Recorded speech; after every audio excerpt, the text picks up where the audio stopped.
This is the Donut SMP, a Minecraft server that everyone calls pay to win. But why? But to start at the very beginning, we must first understand what a pay-to-win server is. Well, a pay-to-win server is a server where players can spend real-life money in exchange for Minecraft items in order to get a massive advantage over other players without having to grind.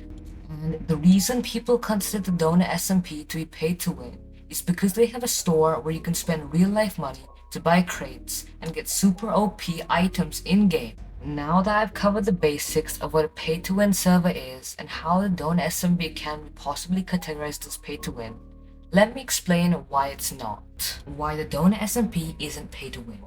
Well, firstly, the Donut SMP's crate keys are extremely balanced. Unlike a lot of other servers where tons of OP items are given in exchange for only a few dollars, on the Donut SMP, you can only get a maximum of one piece of maxed out armor for every crate you buy. As if to equalize the playing field even further, most of these maxed out netherite pieces can easily be purchased in the in-game auction house for a really small amount of in-game money. Honestly, it's actually easier to use the auction house to get free. Before continuing, let me first explain the 5 tiers of Donut SMP crate keys. Common, or the basic diamond armor, prime, or netherite armor, gold or spawners, amethyst or really OP items, and crimson or max netherite armor and tools. All of these items are easily available by legit grinding methods and using the auction house. Only 2 crates, gold and amethyst, provide items that you can't normally get in survival Minecraft, and I'll explain what they are. Gold crate keys provide a spawner each, which you can choose from all the way to pig spawners to iron golem spawners. Spawners are an infinite and free way to get both XP and resources. Next up, we have amethyst crate keys. Amethyst crate keys are really OP items like netherite multi-tools. They sound super fabulous, but they're more of novelty items as they self-destruct in under a week.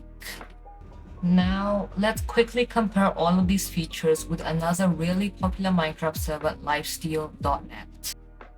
I haven't heard anyone call lifesteal pay to win, but just take a look at some of these ranks. This is Obsidian rank, the highest rank you can buy on lifesteal. This rank costs 90 euros or approximately 110 US dollars, and it grants you a full set of maxed out armor, including many other perks. If we look at other popular Minecraft servers like Ultimus MC, we can see this is the case with basically every server.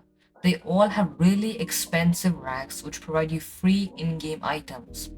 Just see this Ultimus rank, which gives you a full god set. Now let me explain something a lot of you probably aren't aware about the Donut SMP's crate system. What you're seeing here is known as the Donut SMP's AFK arena. And let me explain just exactly what it is. The Shard Shop is a massive arena that you can access by typing the command /AFK.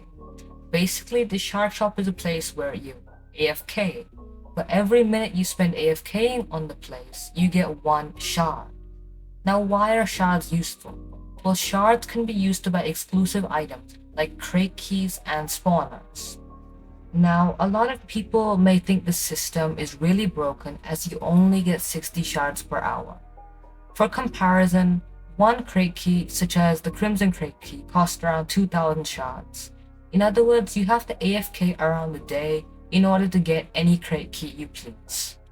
But to be honest, Donut SMP's crate keys are pretty much useless. You can buy much better items like iron golem spawners in only 1500 shards. As a major Donut SMP player myself, and person knowing a lot of top players, I must say that none of them actually use the Donut SMP store. Not gonna lie, it's pretty much useless, and you can buy basically every item there for some really cheap in-game cash. In season 2 of the Donut SMP, they even fixed the gambling thing. So now you pay for an item and you get the item. At this point, the shop is basically a way to give donations on the server to keep it running and in return you get some small in-game items as a bit of compensation. Hosting a 10-player Minecraft server with any average hosting sets you back around $5, so just imagine what the cost of a 2,000-player Minecraft server would be. Apart from that, you have to pay developers, moderators and staff to keep your server free of hackers and abusers. Considering how the players with the most money aren't the richest or the most powerful, I don't see why players should be calling the server pay to win.